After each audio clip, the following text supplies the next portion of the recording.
여러분 안녕하십니까? 어제부터 대구 경북교육청을 시작으로 지역에서도 국정감사가 시작됐습니다. 경북교육청에서 열린 국정감사에서 대구 경북교육감은 국정교과서에 대해 서로 다른 입장을 보였습니다. 보도에 김철승 기자입니다. 경북교육청과 대구교육청에 대한 국감에서 국정교과서 찬반이 쟁점이 됐습니다. 우동기 대구시 교육감은 입장 유보를, 이영우 도교육감은 찬성을 분명히 했습니다. 국정교과서 찬성이다, 반대다, 분명 찬성이라는 부분을 이 시점에 밝히기 위해서 적절하지 못하다고 생각합니다. 상당히 높은 차원에서 해서 국정화를 하는 것이 바람직하다 이렇게 생각을 하고 있습니다. 지은 지 40년이 넘는 학교 건물 수가 경북이 전국 2위 수준인 것으로 파악됐습니다. 개별 노후학교 건물 수는 전남이 1,700동으로 가장 많았고 경북이 1,468동으로 뒤를 이었습니다. 재난위험시설인 D등급 이하도 9개교로 가장 많았습니다. 폐교 역시 1982년 이후 전남 797개교에 이어 경북이 670개교로 뒤를 이었는데 농어촌 학교의 무리한 폐교에 대한 우려가 나왔습니다. 대구교육청에 대한 국감에서는 위장 전입이 쟁점이 됐습니다. 인기 학군인 수성구로 전입한 학생 수는 지난 2013년부터 지난 7월까지 모두 112명으로 비수성구 36명을 크게 웃돌았습니다. 자기 자녀만 생각하는 교육 환경 개선보다는 오히려 그 법을 지키면서 공동체 질서를 지키는 그런 모습들을 보여주는 시민운동이 좀 있어야 되지 않느냐. 교육청을 시작으로 지역에서도 국감이 이어집니다. 오는 17일은 도로공사와 교통안전공단에 대해, 18일은 법원과 검찰에 대해, 그리고 21일은 대구지방국세청과 한국은행 대구경북본부에 대해, 다음 달 2일에는 한국수력원자력과 한국원자력환경공단에 대한 국감이 실시됩니다. MBC 뉴스 김철승입니다. 요즘 농촌학교에서는 서너 명 중 한 명이 다문화 가정 학생일 정도로 다문화 학생들의 증가세가 빠른데요. 하지만 이들을 위한 다문화 교육 관련 예산은 크게 줄고 있습니다. 엄지원 기자입니다. 다문화 이해교육이 한창인 교실. 학생들이 호기심 어린 눈으로 친구 어머니의 고향 이야기를 듣고 우리는 고추장 없어요. 하지만 과일은 너무 많아요. 엄청 많아요. 인사말도 배웁니다. Maraming salamat po. 이 학교는 도내 다문화 중점학교 10곳 중 한 곳으로 학생 4명 중 1명이 다문화 가정 자녀입니다. 수업 중에도 다문화 관련 내용을 자주 다루고 그 나라 민속놀이도 체육 시간에 배우다 보니 일반 학생들조차 편견을 넘어 친숙해졌습니다. 그냥 같이 친구라고 느끼고 잘 친하게 지내요. 과거 다문화 학생 지원에만 국한됐던 다문화 교육이 일반 학생과 함께하는 것으로 대상이 폭넓게 바뀐 효과입니다. 서로를 존중하고 배려하는 그런 태도를 길러서 아이들이 향후 어른으로 성장했을 때 보다 열린 시각으로 다양한 문화를 바라볼 수 있도록. 나아가 한글과 요리교실 등 학모인 이주 여성을 위한 과정도 있었지만 올해는 열기가 힘들어졌습니다. 다문화 중점학교 운영비가 지난해 대비 절반으로 줄어든 겁니다. 그 외에도 다문화 교육 예산은 줄줄이 깎여 다문화 대학생 멘토링은 47%, 학부모 교육과 교원 역량 제고는 각각 44%와 35%, 다문화 교육센터 운영도 37%가 삭감됐습니다. 출산율 저하로 국내 학생 수가 급격히 줄고 있는 가운데 전국의 다문화 학생은 전체 학생의 1.4%로 8만 2천여 명에 달하고 지난해보다 22%가 증가했습니다. MBC 뉴스 엄지연입니다.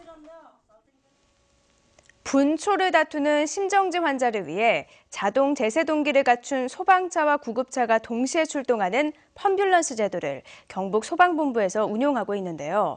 정작 이 제도가 필요한 시골에는 도입되지 않아서 골든타임을 놓치고 있습니다. 보도에 양관희 기자입니다.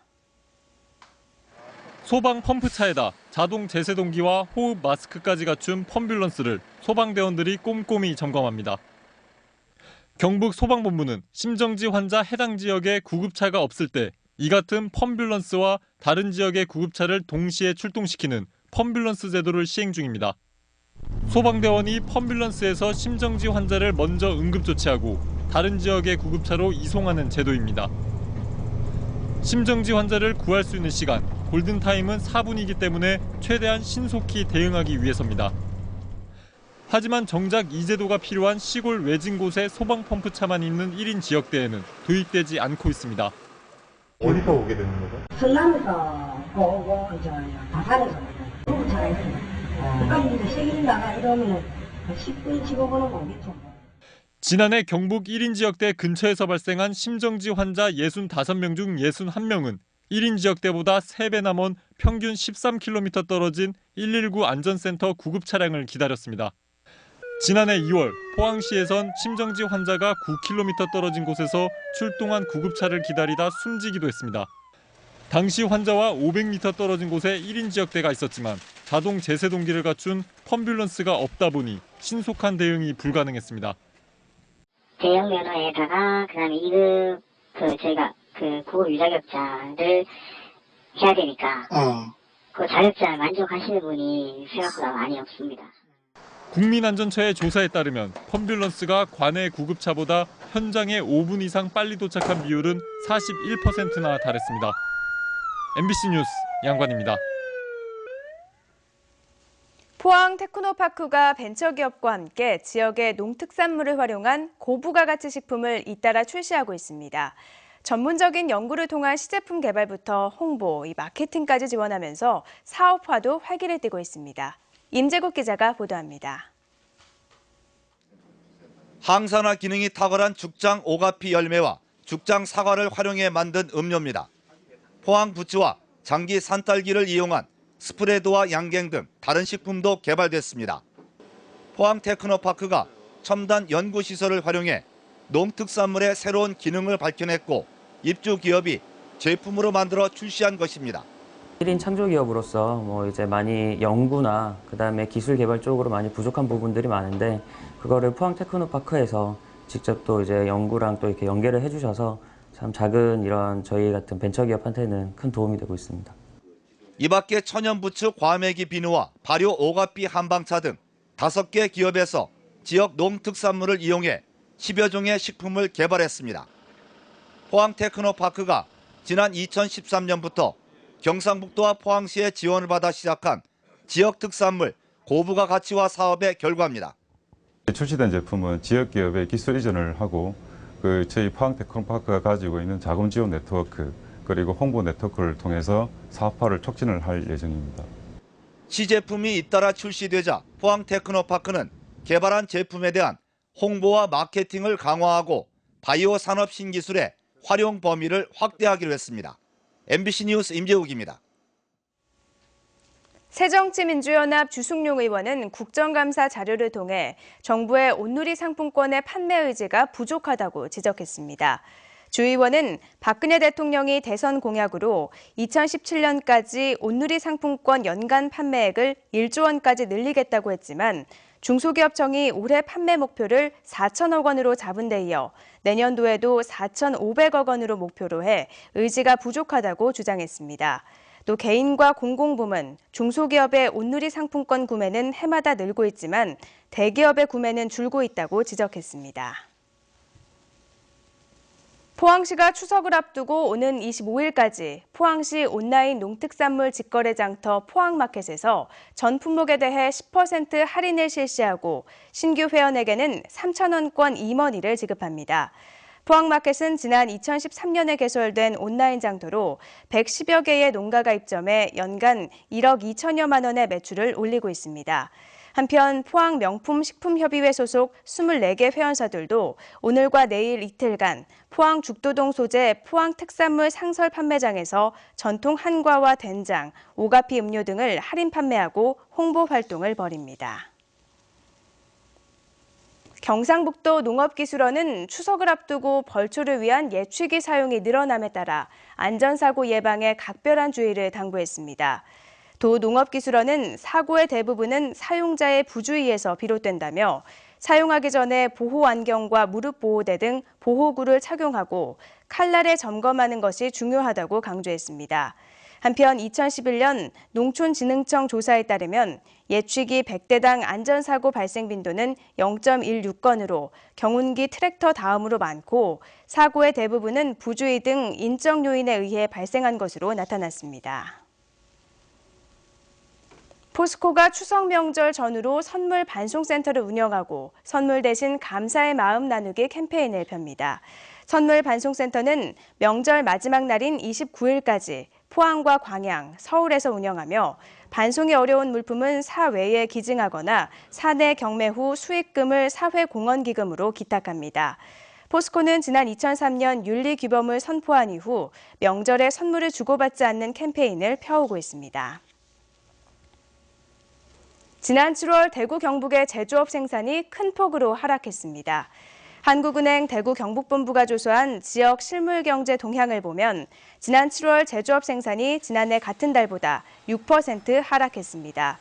품목별로는 전자, 영상, 음향통신 생산이 15.8%나 하락했고 섬유와 금속도 6에서 7% 정도 하락폭이 컸습니다. 이는 메르스 등의 여파로 소비가 감소한 데다 경기 불황에 따른 수출 부진 등이 겹쳤기 때문으로 풀이됩니다. 경주시가 도로 개설에 필요한 토사를 무상으로 확보함에 따라 도로 사업이 속도를 낼 전망입니다. 경주시는 보문단지와 탑동 정수장 공사 현장에서 사토 3만 2천여 톤을 무상으로 확보했다며 첨성로에서 나정교에 이르는 강변로 구간 도로 공사 추진에 탄력이 붙을 것으로 기대하고 있습니다. 경주시는 지난 5월 천북면 신당리 도로공사 현장에서도 사토 3만 8천여 톤을 제공받아 9천여만 원을 절감한 바 있습니다. 경주시는 경주를 상징하는 8가지 색깔을 이용해 경관을 조성하기로 했습니다. 경주시는 금관과 화랑, 첨성대와 남산 등을 나타내는 색깔을 각각 금색과 적색, 자색과 녹색 등 8가지로 정하고 이를 지역 특화 산업과 예술 문화 사업, 수변 환경 조성 사업 등 도시 이미지 사업에 반영해 적용하기로 했습니다. 경주시는 이를 통해 보다 일관되고 조화를 이루는 도시 야간 경관이 조성될 것으로 기대하고 있습니다. 영덕군은 농사용 폐비닐 수거율을 높이기 위해 마을 단위의 집화장을 설치하고 수거 보상금을 지급합니다. 폐비닐은 농토나 하천에 그대로 버려져 2차 오염이 발생하고 바람에 날려 운전자 시야를 가리는 등 교통사고를 유발하지만 농촌 인구 고령화로 수거가 제대로 되지 않고 있습니다. 영덕군은 지난해 10곳, 올해 12곳에 폐비닐 집화장을 만들었고 폐비닐을 수거한 마을에는 킬로그램당 110원씩 7,700만 원의 보상금을 지급해 경로잔치나 마을 공동경비로 사용하도록 했습니다. 경북수산자원연구소는 수산자원 산업화를 위해 경북수산자원 미래산업화 연구백서를 발간해 수산 관련 유관기관과 어업인들에게 나눠줍니다. 연구백서는 1998년 연구소 개소 이후 현재까지 연구사업을 집대성한 것으로 동해안의 미래전략 생명자원 확보를 위한 7대 추진 전략과 앞으로의 계획이 담겨있는 총 640페이지 분량의 방대한 자료입니다. 수산자원 미래산업화를 위해 추진한 지역 특화 품종 종묘 생산 연구사업, 해면과 내수면 수산자원의 조성 회복 사업, 새로운 양식 산업화 연구 등 각종 사업 성과가 수록됐습니다. 국회 기획재정위원회 소속 새누리당 류성걸 의원의 국정감사 자료에 따르면 지난해 말 기준 전국의 6,200여 개 협동조합 가운데 법인으로 등기한 협동조합은 4,400여 개로 전체의 70% 수준에 불과한 것으로 나타났습니다. 또 법인으로 등기한 협동조합의 60% 정도만 실제 사업자 등록을 한 것으로 추정돼 등기와 사업자 등록을 하지 않은 3,500여 개는 사실상 방치되고 있는 것으로 파악됐습니다. 류 의원은 최근 조합원 모집 과정에서 투자 원금 보장, 배당금 지급 등을 내세운 사기 피해가 급증하고 있다면서 협동조합 실태 조사 결과를 공개하고 지도관리 체계를 마련해야 한다고 강조했습니다.